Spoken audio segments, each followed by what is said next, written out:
आज के समय में यूट्यूब पर देख रहा हूँ काफ़ी सारे डिस्ट्रैक्शंस मेरे भाई, बहुत सारी।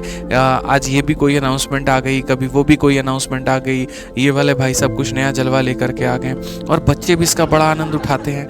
मतलब इतने सारे सोशल मीडिया प्लेटफॉर्म हो रखे हैं, हर के ऊपर में इतनी बढ़िया बढ़िया रीलें हैं, इतनी बढ़िया बढ़िया स्टोरीज़ हैं, इतनी बढ़िया बढ़िया वीडियो हैं कि आप अपने आप को रोक नहीं पाते उसको देखने के लिए।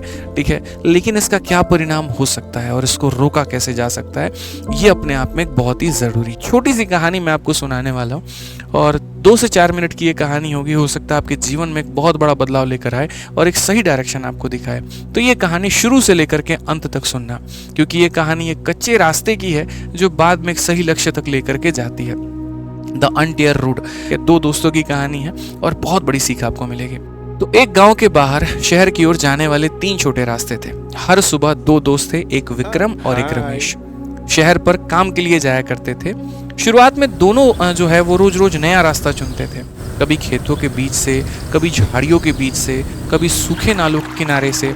हर रास्ते में कभी ना कभी कोई ना कोई दिक्कत आता था, कभी पत्थर आ गया, कभी झाड़ी आ गई, कभी कंकड़ लग गए, कभी कुछ हो गया। ठीक है, कहीं कीचड़ है तो कहीं कांटे हैं तो कहीं मतलब रास्ता जाकर के बीच में ही खत्म हो जाएगा। और इससे दोनों काफी ज्यादा परेशान हो गए। एक दिन मेरे भाई विक्रम थक गया और उसने यहाँ पर यह कहा कि मैं अब हर दिन नया रास्ता नहीं ढूंढूंगा, मैं परेशान हो चुका हूँ इससे। एक ही रास्ता पकड़ूंगा, चाहे वो लंबा हो टेढ़ा हो, रोज वही रास्ते पर चलूंगा और यहाँ पर उसी में अपना मंजिल बनाने की कोशिश करूंगा। अगले दिन से विक्रम जो है वो कच्चा रास्ता पकड़ लेता है। शुरुआत में वही कीचड़, वही रुकावटें, लेकिन अब उसे पता था कि उसको झुकना कहाँ पर है, उसको कूदना कहाँ पर है, उसको कहाँ पर धीरे चलना है, उसको कहाँ पर अपनी ऊर्जा बचा करके चलनी है। और हर दिन उसी रास्ते पर चलते चलते धीरे धीरे वो रास्ता साफ होता गया। झाड़ियाँ हटती चली गईं, पत्थर किनारे होते चले गए और एक साफ सीधी पगडंडी बन जाती है। अब विक्रम बिना रुके, बिना सोचे रोज समय पर शहर पहुंचना शुरू कर देता है और पहुंचने के कारण उसको उसका काम मिलना शुरू हो जाता है।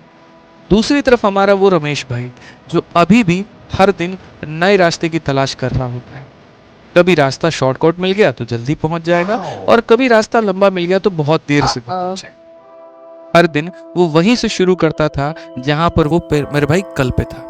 तो इससे सीख क्या मिली मैं आपको बताता हूँ। स्टूडेंट लाइफ में कच्चा रास्ता क्या कहता है आपको पता है? 4 बातें होती हैं, समझिए। सबसे पहला, हर दिन नया रास्ता ढूंढना। अब ये हर दिन नया रास्ता ढूंढना क्या बताता है? हर दिन नया रिसोर्स, नया टीचर, नया स्ट्रेटजी।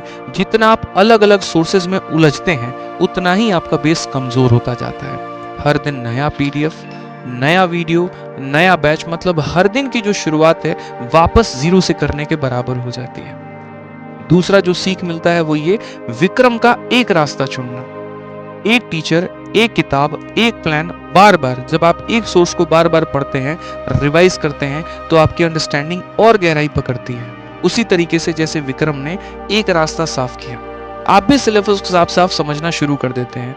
वो कहते हैं ना, ब्रूस ली की लाइन है वहाँ पर कि मुझे उस व्यक्ति से डर नहीं लगता है जिसको लड़ने के 10,000 तरीके आते हैं, मुझे उससे डर लगता है जिसने एक ही तरीके को 10,000 बार प्रैक्टिस किया हो। तो जो हमारा विक्रम भाई है वो क्या कर रहा है, वो एक ही रास्ते पर कई बार चला, उस रास्ते में आने वाली सारी अड़चनों को उसने साइड में कर दिया और उसने अपना एक सीधा रास्ता बना लिया। शुरू में उसको कठिनाई तो हुई है, लेकिन उसके बाद में क्या, उसकी मंजिल बड़ी साफ हो गई।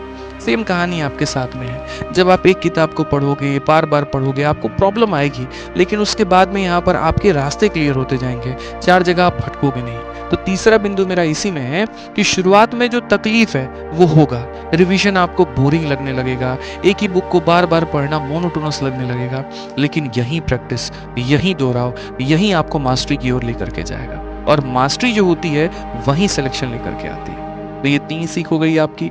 चौथी जो सबसे बड़ी सीख है वो यहाँ पर क्या है, विक्रम की स्मूथ जर्नी। फाइनल स्टेज पे क्लैरिटी हो, स्पीड हो या कॉन्फिडेंस हो, जो विक्रम के अंदर में आई वो किसी में नहीं आ सकती है। क्योंकि जो स्टूडेंट एक ही रास्ता पकड़ता है उसके लिए एग्जाम से पहले कुछ नया नहीं होता, उसके ऊपर में उसकी पूरी पकड़ बनी हुई होती है। उसे हर टॉपिक का मैप याद होता है, उसे हर टॉपिक का कंसेप्ट याद होता है, उसे पता है डिजिटल सम कहाँ लगाना है, उसे पता है यूनिट डिजिट कहाँ लगाना है, उसे पता है मेरे भाई यहाँ डिविजिबिलिटी कहाँ लगाना है। तो अंत में जो ट्रुथ है मेरे भाई वो पता है क्या है, जो हर दिन नया रास्ता ढूंढता है वो हर दिन भटकता है, लेकिन जो एक रास्ता रोज साफ करता है, एक दिन उसी पर दौड़कर मंजिल तक पहुंचता है। तो सिलेक्शन उसी का होता है, याद रखना, जो रिसोर्स बदलता नहीं बल्कि उसी को बार बार घिसता, समझता और अप्लाई करता है। आज आपके साथ में भी यही हो रहा है। YouTube पर हर दिन नए नए टीचर, नई नई कहानियां, नए नए अनाउंसमेंट, नई नई स्ट्रेटजी, लाखों की संख्या में PDF, लाखों की संख्या में फ्री सोर्स और स्टडी मटेरियल, और आप उसी लाखों की संख्या में हर दिन नई नई चीज़ों को ट्राई करते हो। आज आपने एक चैप्टर एक यहाँ पर सोर्स से पढ़ा, दूसरा आप मेरे भाई दूसरे टीचर के PDF में घुस जाते हो, तीसरे के लिए फलाने टीचर की वीडियो का ट्रिक देखना शुरू करते हो। मैं जीवन में कभी ये नहीं कहता कि मेरे से ही पढ़ो, बट मैं ये कहता हूँ जिससे पढ़ो किसी एक से पढ़ो, क्योंकि वो तुम्हारे कंसेप्ट, तुम्हारे नींव इतनी मजबूत कर देगा कि तुम्हें भटकने की जरूरत नहीं पड़ेगी। इसीलिए समझदार आप हैं, मुझे लगता है कि आपसे बेहतर यहाँ पर समझने वाला कोई नहीं है। तो आप अपने बुद्धि में इस बात को डालिए, अपने विवेक में इस बात को डालिए, और आप यहाँ पर वो विक्रम बनिए जिसने एक रास्ते को चुना, अपने रास्ते के आ रही सब परेशानियों को दूर किया, और उसके बाद में जीवन के अपने वो सफलता के मुकाम पर वो पहुंचा। उम्मीद करते हैं आप यहाँ पर विक्रम और उसके दोस्त की कहानी को बेहतर समझ पाए होंगे और उससे जीवन में एक सीख ले पाए होंगे। ठीक है, तो चलिए कमेंट बॉक्स में बता दीजिए क्या बनना है आपको, विक्रम बनना है, आपको उसका दोस्त बनना है। और स्टोरी पसंद आई हो तो मेरे भाई वीडियो को लाइक और चैनल को सब्सक्राइब